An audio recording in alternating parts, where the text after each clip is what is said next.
are now entering Armbar Audio. Hello. This is another episode of Armbar Audio. I am your host, Tim Farley, and across the screen from me is my brown brother. Sid Talk. What's happening, everybody? I was a little thrown off when you said another episode of Armbar Audio. I didn't hear the welcome to, but I got a little, but that's okay. I think I said it.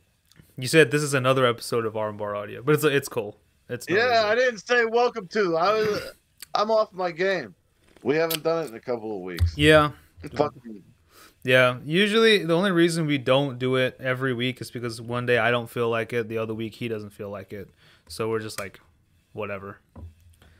So. No. Basically. Yeah. I mean, like I've said in previous podcasts, y'all ain't paying us. Yeah, I know. Should appeal to YouTube now. Just tell us, say, where's our freaking royalty checks? Jeez. It's not even. Speaking of royalty, we had a really interesting show called Royal Quest from the latest offering from New Japan Pro Wrestling, Royal Quest 3, in collaboration with Rev Pro. Am I correct? Yes. So, yeah. It took place at the Copper Box, and we had Chris Charlton and Gideon Gray on commentary. And Yep. Sid, you really liked that commentary team, I did. didn't you? I did. It. They made the show like so much more fun.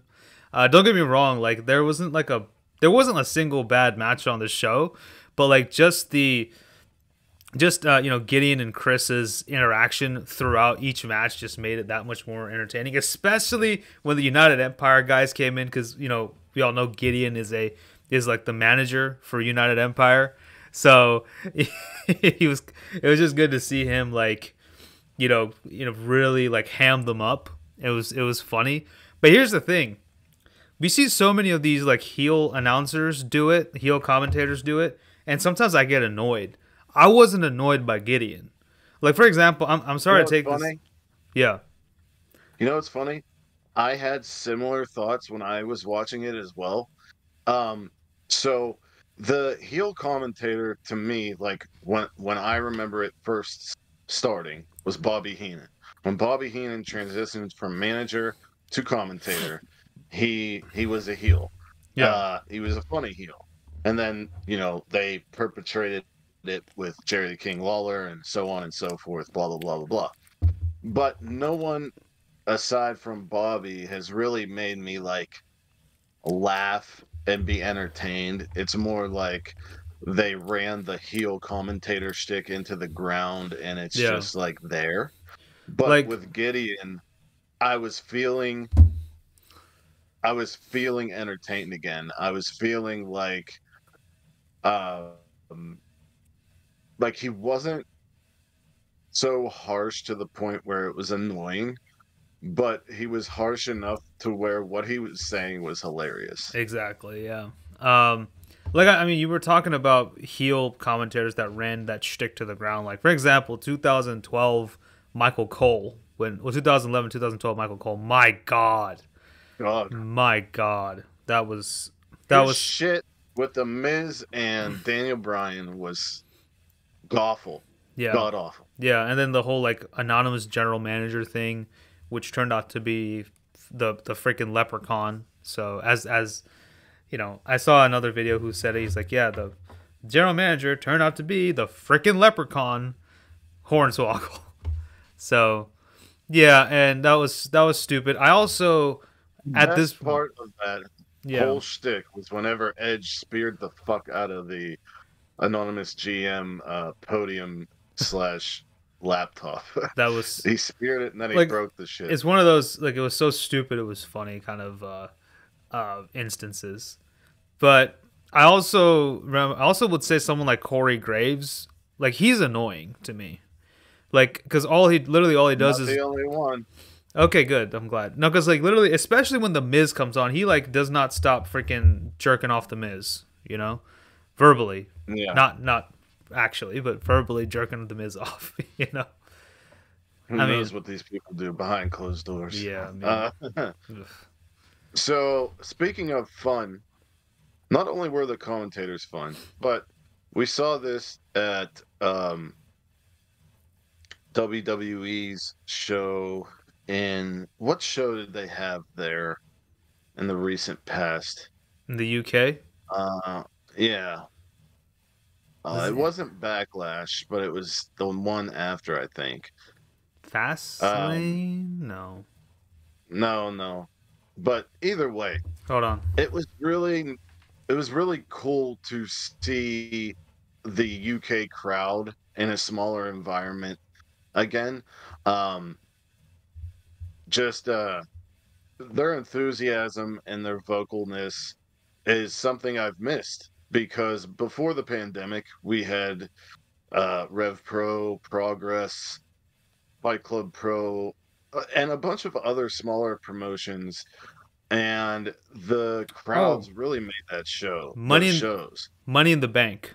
That's what was this year. Money in the Bank was in the UK. Yeah, yeah, Yeah. yeah, yeah. And we heard it at Money in the Bank. Wembley was a little too big uh, to hear it for AEW, but the the crowds in the UK I love. They are. And then the pandemic hit, and then Triple H took that as I'm going to pillage uh, the UK indie scene, and luckily Rev Pro didn't give in. So with with talking about the commentary and the crowd, let's liked about Royal Quest 3. Um, I would say this show had good to great matches and one fantastic match. Um, I felt that Yota Tsuji and Luke Jacobs was an appetizer for Tomohiro Ishii against Shingo Takagi. Like in a few years, Tsuji versus Jacobs will be just like Ishii versus Shingo, with some minor changes, of Yeah, course. of course. But like it was those two matches were like the hard hitting bouts. Hmm. This was my first time seeing Luke Jacobs, and I was really impressed. Um, I did kind of cringe a little whenever he kept insisting on headbutting Yota Tsuji, because even though it looks like hard as fuck, it also like reminds me of Shibata. You know, every time I see somebody take like a really good looking headbutt, I'm never going to forget what happened to Shibata. Um, Ishii and Shingo was a very good match as well. Hmm. Ishii and Shingo were basically facing off to eventually face Tama Tonga. Shingo won, and Tama Tonga came out and said Yeah. that it's going to happen in Las Vegas on the 28th, right? Yeah, Yeah, 28th. I think so. Yeah. So that was cool. Sid, what did you like from this show? Well, first things first, I would say, like, we were talking about the UK crowds. I think, like you said, when All In, as amazing as that show was and as tremendous as that crowd was and as local as it was, you can't really hear it as much as you can in like a more intimate setting, like the Copper Box Arena. Right. This was a lot more of an Right. intimate setting, and you could really hear the freaking UK crowd just go off. I mean, like at one Plus, point, Wembley, Wembley's a stadium, yeah, so the sound goes up. And two, Wembley wasn't filled with just UK residents. correct. I remember RJ City on the pre-show was like, "And where are you from?" And they're like, "Phoenix, Arizona." And he's like, "Of course you're from Arizona." Like, so yeah. Yeah, Anyways, and then yeah, so like you can hear that, like there's same people singing songs throughout the show, which is amazing. Yeah, I mean, I think first of all, I'd say there's a lot of tag matches in this show, especially towards the latter half of the pay-per-view. But names on the sorry, had to get names on the card. Plus, they are Yeah. doing the Super Junior Tag League right now. Oh, okay, yeah. Going on, and that's why they had the Little War Dogs against who did they face? The War Dogs. Maloney and Connors. I did like. Which one was? Oh yeah, no, they faced. No, that was the United Empire. Oh jeez. Yeah, War Dogs. They faced Cameron Kai and Leon Slater. Right. Yes. I like that match a That was a lot. good one. It showed the cohesiveness that Yep. Maloney and Connors have established in a short period of time, and I've seen Leon Slater a little bit in GCW shows, and I think there's a big upside to him. Mm-hmm. Um, let's see. I liked. Brett Seven Yep, I was and about to mention that. Desperado. That was a good match. Go ahead. I was gonna say Narita and Red Narita and Shooter versus the Francesco Akira and Great Khan was a really good match. That was I loved that. Shooter's really coming into his own. I loved how he came in through the crowd like Moxley. So it's that was fun. He does that every time, Okay, so see that's how much I watch. and New he Japan. carries the original Death Rider jacket every time too. Like That's awesome. he is forever connected to John Moxley, as we will talk about when we near the end of this part of the conversation. Yeah, he's Um, like an honorary BCC member at this point. Yeah, Shingo. Speaking of Narita and Shooter, they were facing a ragtag team of United Empire. Akira's usual tag team partner is TJP, and Okan's usual partner is Jeff Cobb. Narita, Shooter, and Yota Tsuji have been dubbed the new Three Musketeers, and in the G1, most of them drew against each other, and they just got out of a best of 7 trios series where it was Narita, Desperado, and Suzuki against Yuji Nagata, Shooter, and Wado.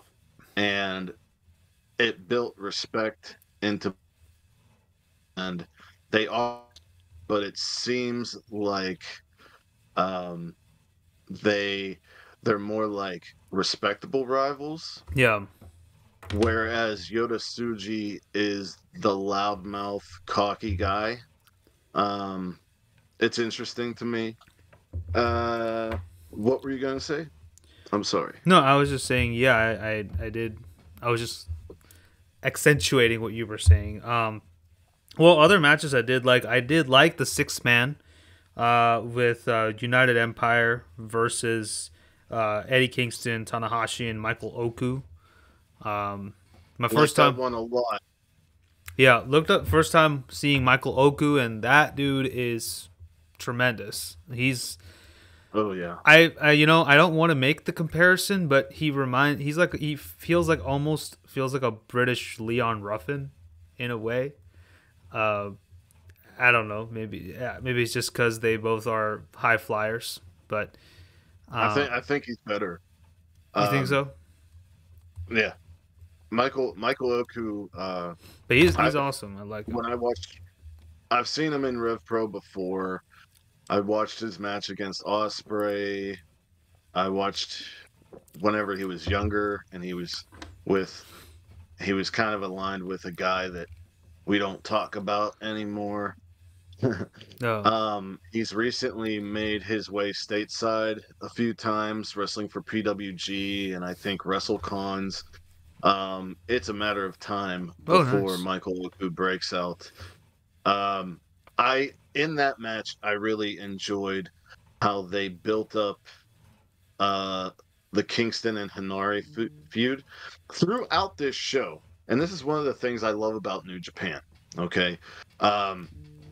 So we know that New Japan is very tournament based. Yeah. so many things that were happening in this show and what they were building on off of were things that had happened in the G1.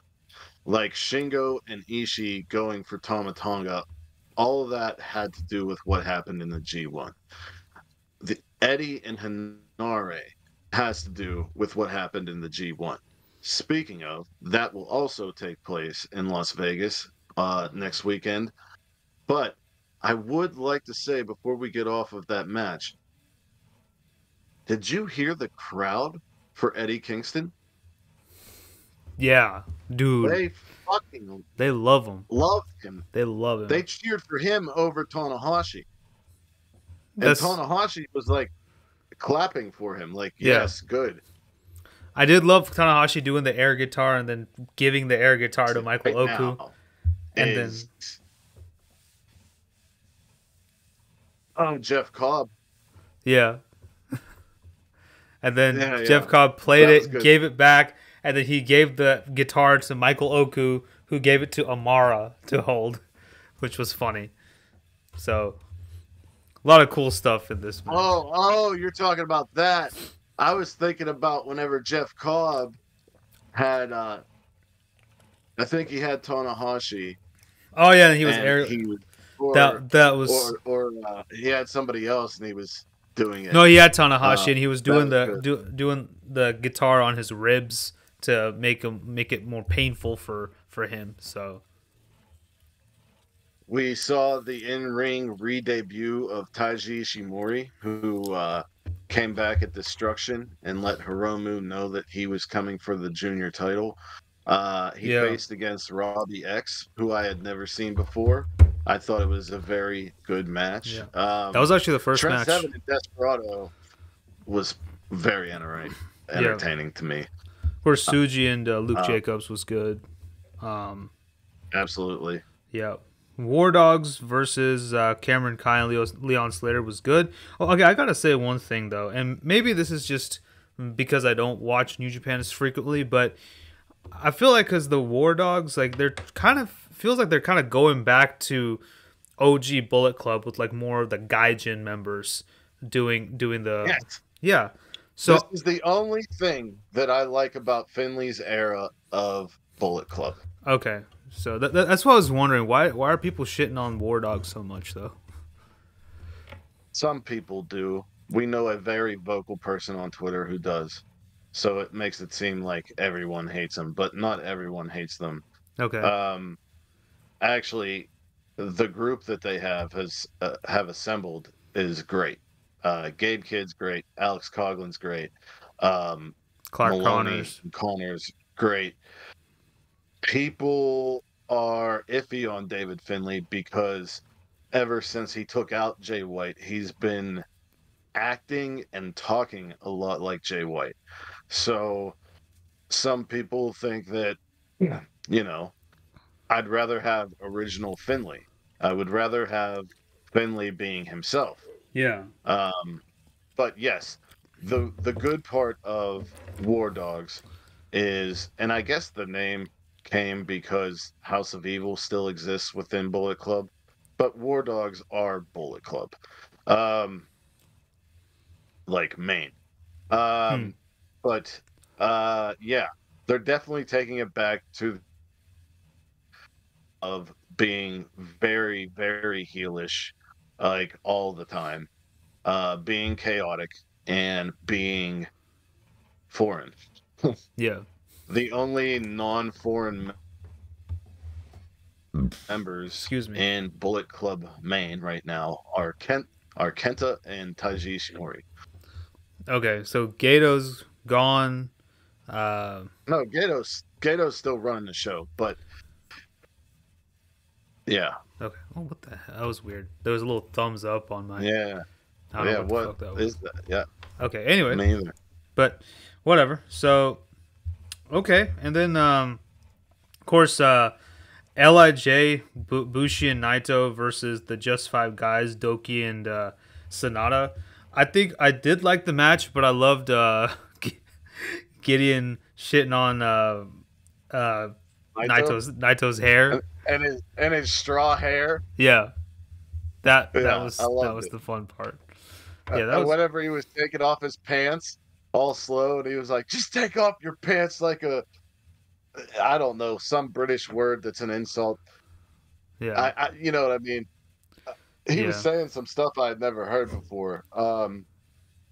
yeah, and then But and that's why I asked you though, like, because he kept saying, oh, I'm glad Naito's starting his retirement tour, and I was like, is Naito retiring? You know? yeah, no. Um, but I imagine he will eventually take a lesser schedule. But probably not in the next 2 years Not anytime because soon. I wanted to ask you, Yeah. um, as a non diehard New Japan fan, when you watched Naito versus Sonata and you see Sonata now, as he's presented, as he is the champion, and he is going to face Naito at Wrestle Kingdom, who do you think should win that match? I think Sonata should retain, in my opinion, just because I think after he had, left Lij and, changed his look and changed up his kind of demeanor. He started to kind of get more. His career's become a lot more profitable. I mean, i.e., he's the IWGP Heavyweight Champion of the world, and I think Yeah. we need to let him. I think they need to let him have a better a title reign that's kind of lengthy. I mean, Naito, he's had the title before. He's done his thing, and it was his time. And no, when it was Naito versus Okada, I think it was a couple of Wrestle Kingdoms ago. He beat Okada, and that was great. But now it's Sonata's turn. Let him have So his, some or a let him lot of people cook, as the kids feel say. a lot of people feel that Naito should win because he never got the correct, like the just due, the respect, etc. And I agree. Uh, but and a lot of people find Sonata not as marketable as Naito because Lij, aside from Bullet Club, Lij is probably the biggest faction to break out Hmm. of Japan. Right. I think that, but when I watched the G1 and I watched some of the destruction shows, Yeah. the Japanese fans love Sonata. And Sonata looks like $1 million. And I like his group, Sans Takamichinoku. Okay. I like Naito's group, Sans Bushi. I don't really like Bushi. Okay. But while I see what you're saying, I don't know who I'm going to be rooting for there. But I really wanted to say, like, Sonata, uh, we see a lot of opinions of people outside of Japan, right? Talk about these people. But I've seen on my screen Japan loving Sonata. Um, but that's really what my point was there.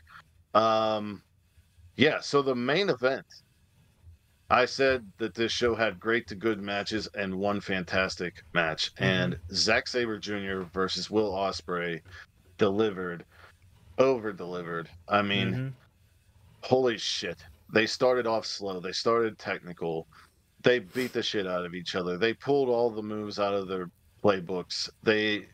There was even like counters to counters to counters, and it was just a phenomenal wrestling match. And the lore behind the match, not just the TV champion going after the UK title, but Yeah. uh, Zack Sabre Jr., who was the face of British Pro Wrestling, who watched Will Ospreay break in as an asshole kid and grow up and mature into a respectable adult Yep. who over the time period where Triple H was pillaging the UK scene stood up wrestling, and pretty much, his whole thing has been uh, United Empire and the United Kingdom, and he took that IWGP US Championship belt and he replaced it with a UK belt. Yeah. The guy, and at the end of the match, after the match, we were wondering what was going to happen, and there was no shake. Sabre kissed him on his forehead and left. And Yeah. it was a beautiful moment because it was like a passing of the torch. Like, Yep, yes, pretty much. you are as good as everyone says you are. Mm-hmm. You have finally surpassed me, and you have matured into a person who I can let this part of me go. And that was fantastic. Yeah. People who don't watch New Japan think that they don't have storylines and think that it's just, tournament-based wrestling, just wrestling, and it's not. There's storylines that come from the wrestling. Yeah. There's There's storylines. Yeah, you know what I mean? And yeah. I see that. it's built a lot on pride and tradition, and this was no different. But Ospreay won, and after a while, he said he wanted a challenger. And what happened, Sid? And Shota Umino came out with a microphone. He was in street clothes. He came out and basically challenged Will Ospreay, but he did it in a very entertaining way. We were talking about Jon Moxley a little bit, so if you want to talk about what he said, we can. So Shota wanted a shot, and Ospreay was like, "I already beat you 3 times or twice. Do you want to make it a third? Like, you're out of your mind." Fourth. And then fourth, yeah. And O'Khan came in the ring and talked to Ospreay. And Ospreay said, if you can get Jon Moxley to wrestle the Great O'Khan for Power Struggle, I will give you your match. And Ospreay kept talking, and Shota went up to him with his finger to his mouth and said, "Shut your fucking face, Uncle Fucker." Which is an old song from South Park. And then Ospreay laughed and said, "Who the fuck taught you shut your fucking face, Uncle Fucker?" And he said, "Jon Moxley." And that was hilarious. That was fun. And so for the pay-per-view in November for Power Struggle, we're going to get O'Khan versus Moxley, and we are going to get Shota against Ospreay. And he said, "I'm not only challenging you for the UK belt, but I want you to bring that US belt as well." Bring both. Yeah, he said that. That should be interesting. So if Shota wins, that means he's probably going to unify the 2 belts, and we'll have one undisputed. I don't know. That'll be weird. UK and United States Championship. That's gonna be knows weird. what will happen. Just make sure you keep just make sure you keep. What if he calls it Japanese title? What if he takes off and he's just like, "Fuck America, fuck the UK. I'm Japanese. I'm putting this shit IWGP Japanese champion." That's what we're gonna call it. Yeah. But make sure you. Isn't that what he referred to himself as? Yeah, no, sexy Japanese bitch. No, Will Ospreay was like, "Is there any sexy Japanese bitch out there that wants to challenge me?" And Shota comes out and says, "I am sexy Japanese bitch." It was great. And we're gonna get canceled because we talked in Japanese accents, but it's okay. Anyways, fuck them. Yeah, fuck them. Anyway, Sid, that was funny. What would you grade Royal Quest 3? Okay, I'm sorry. Are we doing letter grades or are we doing the number grades? Letter is a grade. Okay, A. Right? I'm giving it an A. A? Yep. I agree. Solid A. Yep. Solid A. Fucking A. What? Fucking A. Fucking A. All right. So, AEW. I put a poll out earlier this week, and it was a 24-hour poll. And I really didn't feel like covering AEW, but AEW won the poll. So I made a compromise, and I didn't watch Impact, which I should have because I heard Osprey and Bailey was amazing, as were some other matches. I also Who, heard. Impact is. Go ahead. Yeah, I think you were trying to. And that's what you were trying to say, but starting January, Impact is transitioning back to TNA. So I don't know how I feel about that, but it's weird. They're transitioning back to tits and ass. Yeah, pretty much.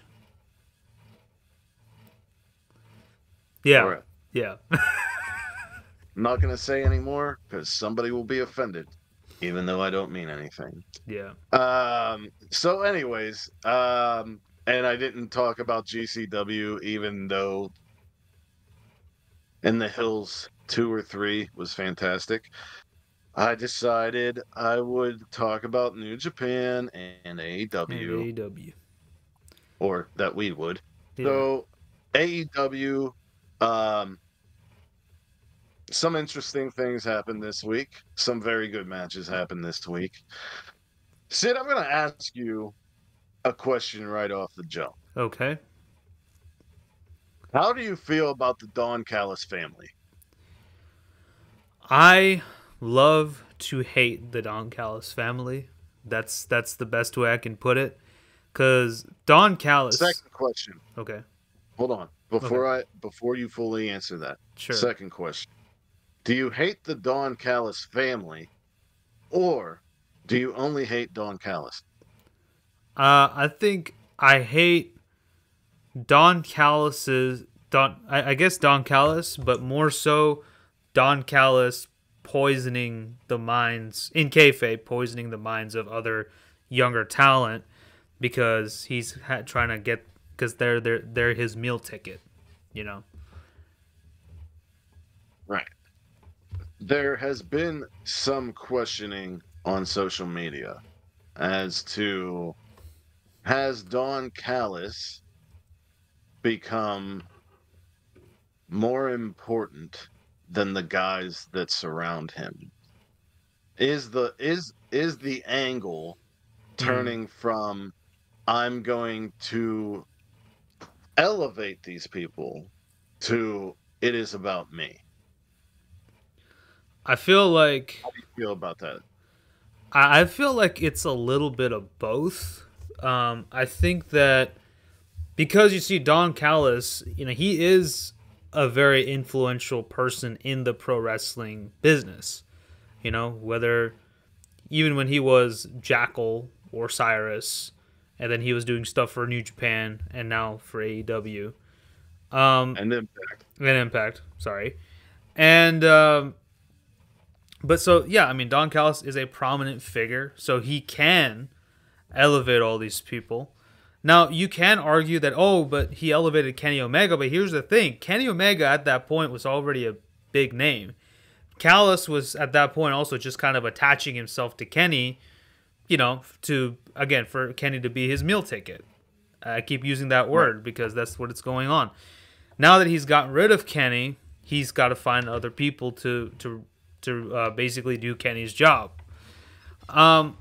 I feel like in kayfabe, yes, the dude is using these guys just to protect himself, but I think there is potential in using that element of Don Callis just got these guys to make himself feel safe and use that to elevate these stars. So there's potential there, but right now, yeah, it does look like Don Callis is recruiting all these people with, dare I say it, false promises of, superstardom and using them to just be, his henchmen. So, I don't know how I feel about the angle because when it started, it seemed like the importance was placed on Takeshita. I'm next to Takeshita. he's going to be my new Kenny Omega. He's going to be my alpha. He's going to take out Kenny Omega. He's going to ruin Kota Ibushi, and I'm going to propel this guy. Then the Jericho stuff happened, and Sammy we Guevara. got Sammy to turn, and That made sense. made a lot of sense. Yeah. Then Hobbs comes in as like the mercenary big guy, and I'm like, okay, this is still something I could enjoy, but I do feel like at this point in time, the prominence that was placed on Konosuke Takeshita has died down, and I don't like that. Mm-hmm. I was very, very into Takeshita Into taking Takeshita, yeah. a main role on the shows, and now it seems like Don Callis is in the main role. Even though we got to hear Hobbs speak this week as to why he enjoyed hurting Chris Jericho, which was hilarious. It's to me weird, because but I don't know. but the story he gave sounds fucking real. Like he probably went to see him when he was a heel, and he was probably, you know what I mean? Even if it didn't happen, I could see that happening. I just, yeah, there has definitely been a change in my perception of the Don Callis family, and I hope that things turn around. Like it's not bad at all. No. I think it's good. I think it's going to be good for these three guys. But Takeshita, obviously, aside, like when you put Takeshita next to Sammy and Hobbs, Takeshita needs the most help because he's foreign. Number one, placed against Hobbs and Guevara, in my opinion, Yeah. Takeshita has the most upside. Will Hobbs has been given prominent positions in different stables. He's been given prominent matches. He's been able to speak. I think there's a ceiling for Will Hobbs. Sammy Guevara has potential to become more than what he is. Yeah. But I think the most potential is in Takeshita.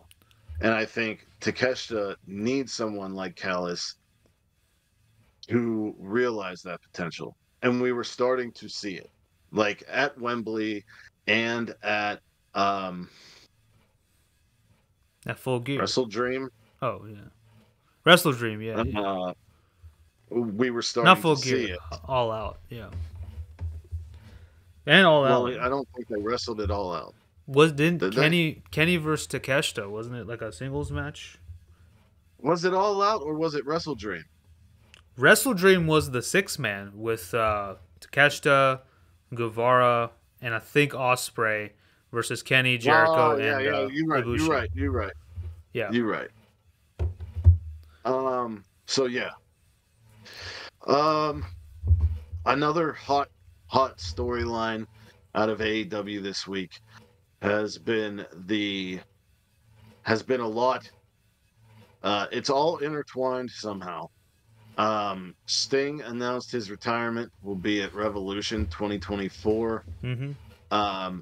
Nick Wayne had an interview with Jim Ross and his mother that turned into Darby Allin Just beating the shit out of him, Christian, and breaking his tooth. And Christian said to the mother, "You should have called," which was hilarious. Nick Wayne showing that Dominic Mysterio side of himself, I guess, which I like. I like that because the man is only 18 years old, so this kind of storyline fits for him. Mm-hmm. We like an identity crisis kind of a thing. Yeah, we got a rebuttal from Edge or Adam Copeland with Renee, where he said, "I just wanted to be with Christian. I don't want to take his TNT title. I I didn't come here to steal a spotlight from him. I want to end my career with him. And Christian, if it wasn't for me, He'd be working which an IT job. over so many instances, yeah, and over so many instances, and he said that. So like, there's all this stuff happening with Yeah. Christian's group and other people. Um, yeah, so a lot going on there. Um, but Adam did say Nick Wayne and Luchasaurus is going to leave him high and dry, and I'll be there to pick him up. Mm-hmm. So my question now is who's gonna be Nick Wayne's mommy? Jeez. He doesn't need a mommy. He was looking for a daddy. So he's got a daddy now. Yeah. Yeah. That's true. But I'm just saying, if we're gonna make comparisons to Dominic Mysterio, I'm just saying who's gonna be his mommy. Right. So. Right. But yeah, I think that was definitely a very interesting story. They continued it saying that Tony Khan apparently has a gift for Sting this Wednesday, and Darby's like, if it's what I think it is, then Nick Wayne, you're in trouble, or something along those lines. Yeah, So, he was kind of like, I'm definitely going to be there if it's what I think it is. Yeah. And if you guys are in the building, watch out, or something like that. I'll tell you, Eddie Kingston is the best pro wrestler right now with a mic in his hand. Oh yeah.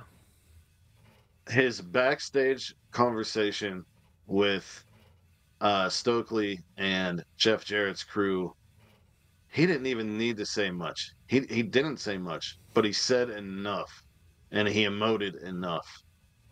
And then after the match with Jeff Jarrett, and he had a backstage promo against Jay Lethal. Oh my fucking God. Social media was on fire, saying the exact same things that I'm saying right now. He referred to Jay Lethal by his government name. He called him Jamar. Right. And he was like, I used to respect you. I don't respect you anymore because you're hanging out with this carny piece of shit. And whenever we do wrestle for my title, I really hope your beautiful parents aren't there. I hope your beautiful mother's not there, because I'm going to beat your ass and she's going to cry. But she's not going to cry because your ass is getting beat. She's going to cry because she knows you deserve it. And like, I was just like, oh my God, dude, this guy. But the way he says it and the way he moves in the. Yeah, and his delivery, yeah. Know when to look in the camera. He'll know when to get up in the camera. The guy is fucking money, dude, and it's so good. So good to see. I'm so glad the man has two types of gold right now. We got the Hung Bucks make a little promo on Rampage and say that they have obligations to the ROH six-man titles, and they're going to defend them on Dynamite. And I immediately said, you're going to defend them on Dynamite instead of fucking showing up at Ring of Honor so people fucking want to tune into it. Like, what the fuck is this shit? I don't. Yeah, I don't. I've had enough of the Ring of Honor shit on AEW. If you want people to buy Honor Club, have these motherfuckers doing the defenses there. I don't get it. Does Tony have a plan that we don't know about future subscription service and then deleting ROH? Because if not, this doesn't make fucking sense. Yeah, I don't get it. And it's annoying. It is annoying because it's like, this is the ROH titles, not the AEW Trios titles. But, you know, at this point, like, I am a little exhausted with the Hung Bucks. I mean, that's great. Hangman's back with his buddies. That's awesome. But I really think that after this title reign is over, whenever it is over, and I hope it's soon, I pray that for at least a year, the Elite don't go after any belts. Maybe, with the exception of Kenny Omega, that's because of because everything is like getting intertwined with the AEW World Title. Oh, So speaking of, yeah, before their fantastic match, Kenny Omega and Kyle Fletcher, MJF went up to Kenny Omega and shook his hand, said he was a big fan, then leaned in and said, 13 days, more bitch. days, bitch. And everybody didn't know what that meant.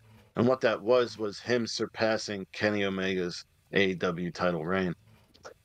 Then there, Sky Blue. Yeah, she got mist spit on her face A while ago. Yeah. And so did Willow. Mhm. And Willow seems to have spiritually combated it off, while Sky Blue has been embracing it. We see this with the way that Sky Blue has treated Chris Statlander, how she has tried to make Willow more angry to people.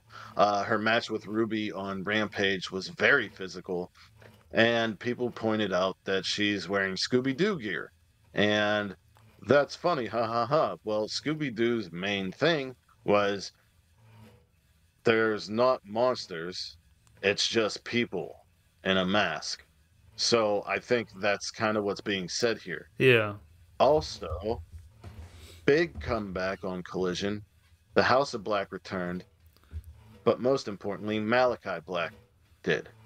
They interrupted the show 3 times. Malachi attacked Bryan Danielson. Or twice. I don't remember. And then they got involved in the main event, which was FTR against Ricky Starks and Big Bill, right? I believe so, yeah. Fuck, it was last night. And Malachi's eye is fixed. So, when he spit the mist on Julia, and then Julia started spitting mist, did this de-venomize Malachi? Did it say that the House of Black has spread enough to where he is full? I don't know, but there has to be some kind of connection there. Yeah. In my opinion. Yeah, I don't know what's going on there, but yeah, that's interesting. And I think the one that's the most interesting for me, and we were talking about it, is that they're finally doing the Santana and Ortiz feud. Yes. If there's one reason for anyone to watch Rampage in the past 3 weeks, it is the building of Santana, and especially the Santana and Ortiz feud. They will have a match this upcoming Rampage, and I'm all fucking what they for should it. do. The shit has been awesome. I think what they need to do is, just because I feel like this feud kind of warrants it, all of Rampage, it's only 1 hour.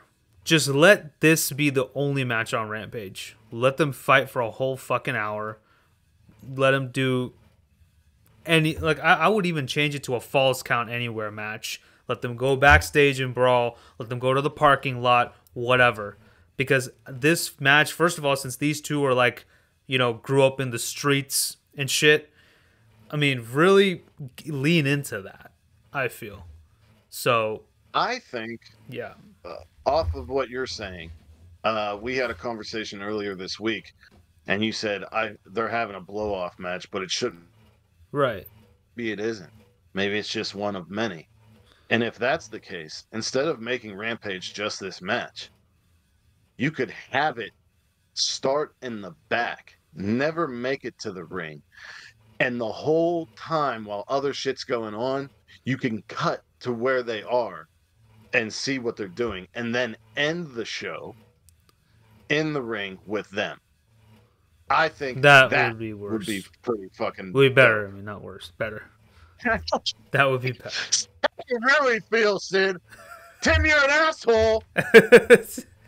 No, I think that would be cooler too. I think that makes more sense because in that way, we can also push other talent and keep it more like that. But the main focus, I think both of us have the same idea. The main focus for next week's Rampage or this coming week's Rampage should be this Santana Ortiz match. So they need to make it feel more like a bigger deal.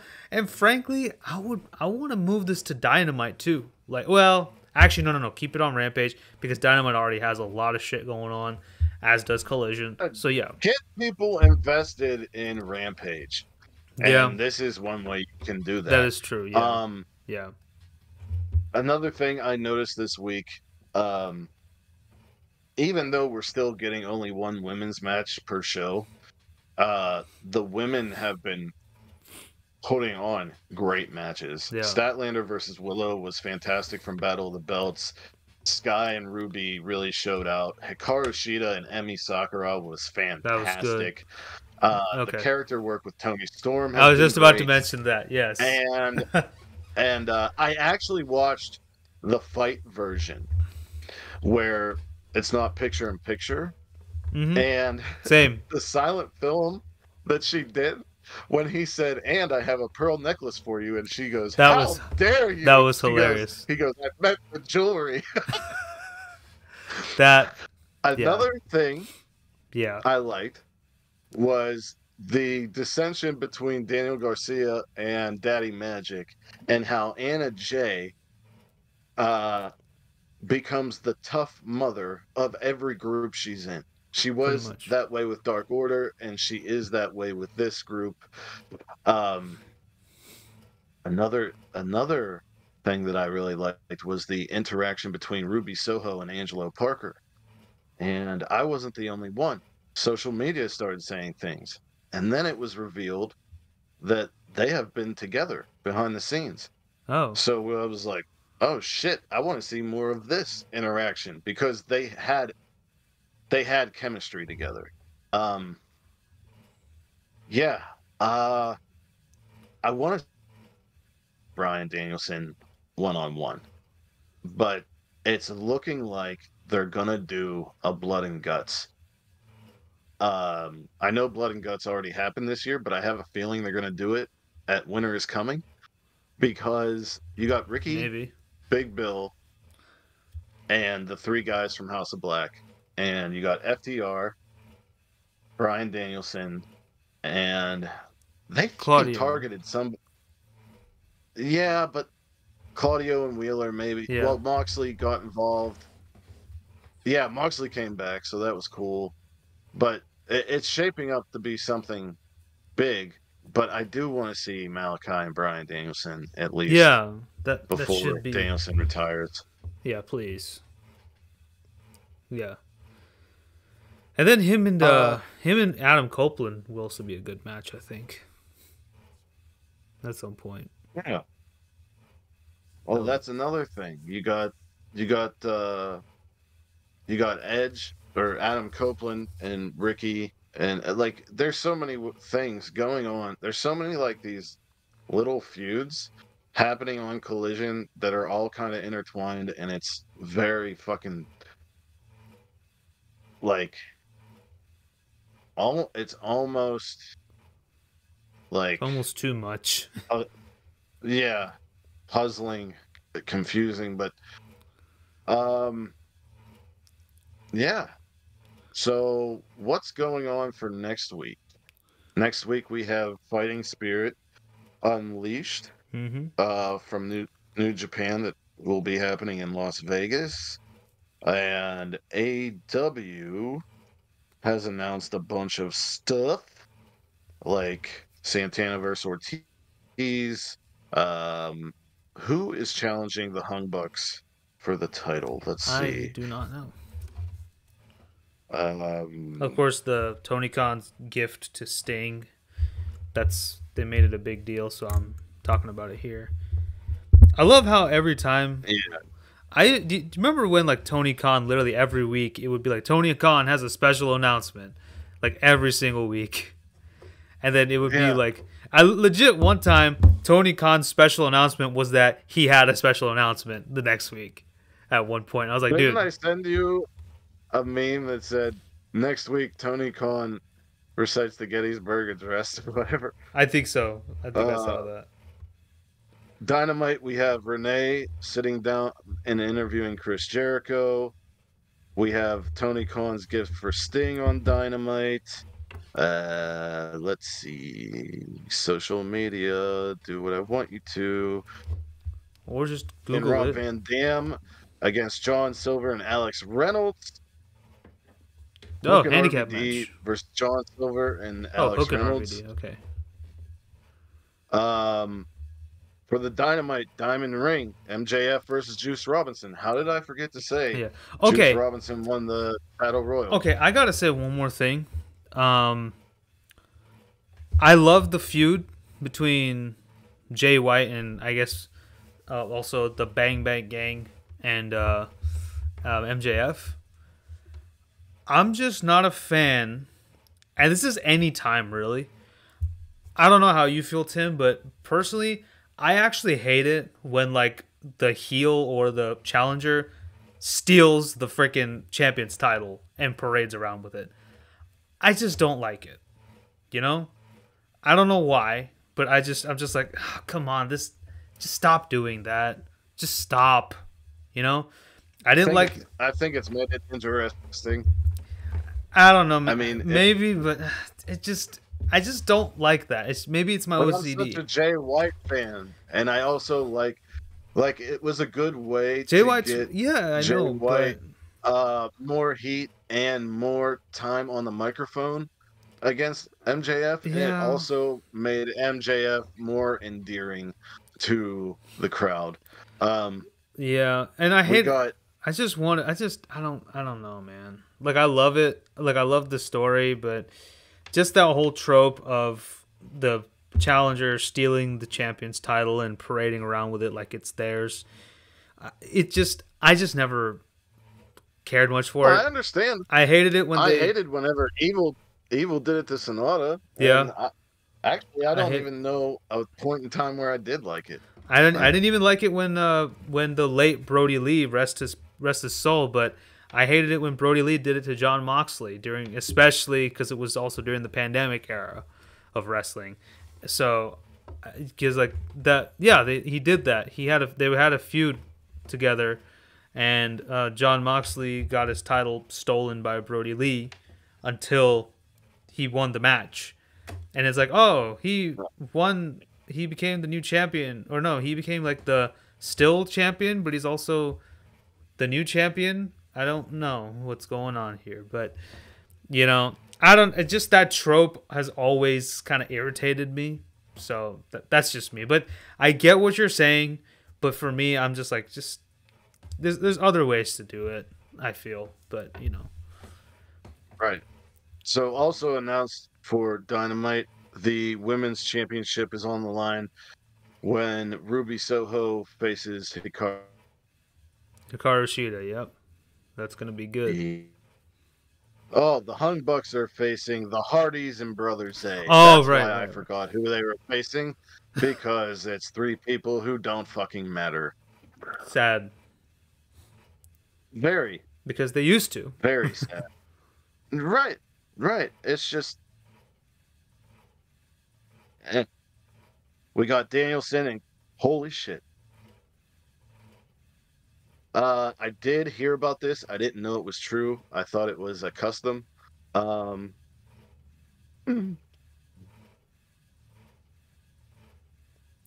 Brian Danielson and Claudio Castellini against Orange Cassidy and Kazuchika Okada Oh will Jesus! be on Dynamite.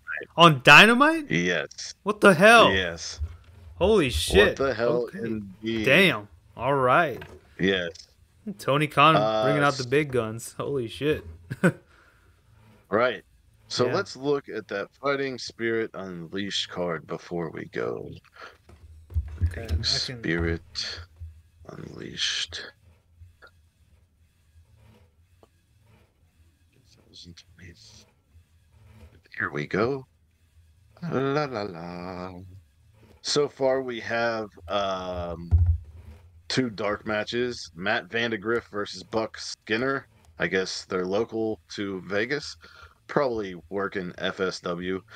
We have Team Filthy of Jarrell Nelson, Royce Isaacs, and Danny Limelight, who is a Armbar Audio alumni, Yeah, against that's right. Balian Aki, Titus Alexander, and Jacob Austin Young. Tom Lawler versus Gabe Kidd, which will be interesting. Lulivia and Johnny Robbie versus Zeuxis and Stephanie Vacker. I've heard a Yeah, so far. lot about Stephanie Vacker from one of the it was one of the New Japan fight shows. I didn't actually get to see it. I think she wrestled Mercedes. She was in that tournament, and she mainly wrestles in Mexico. Uh, so I'll be definitely watching that match because I've heard great things. We have Hiroshi Tanahashi, Mystico, Atlantis, and Atlantis Jr. against Rocky Romero, Tiger Mask, Soberano Jr., and Adrian Quest. So Atlantis and Atlantis Julia, Jr. are father and son. That's pretty cool. uh, yeah, I suppose. You never know who puts on these masks. Right. Julia versus Hyan for the Strong Women's Championship. So we get Julia in the United States again, which is awesome. The Strong Openweight Championship is up for grabs when Kingston puts his title on the line. Nare. We have AKA, just five guys of. because when I talked to you in chat, AKA, I called him that bald fuck. So Oh yeah, that bald fuck because you couldn't remember his name. yeah, but Hinare. Yeah. Just five guys of Sonata and Yuya Yumura against Tetsuya Naito and Hiromu Takahashi of LIJ. Gorillas of Destiny, Hikuleo, and El Phantasmo put their strong openweight tag team titles up against Alex Zane and Lance Archer, which is interesting. Yeah. Four-way match to determine the number one contender to the strong openweight championship. Kojima versus Fred Rosser versus Jeff Cobb versus Alex Coughlin. And the main event will be for the never openweight title, Tama Tonga against Shingo Takagi.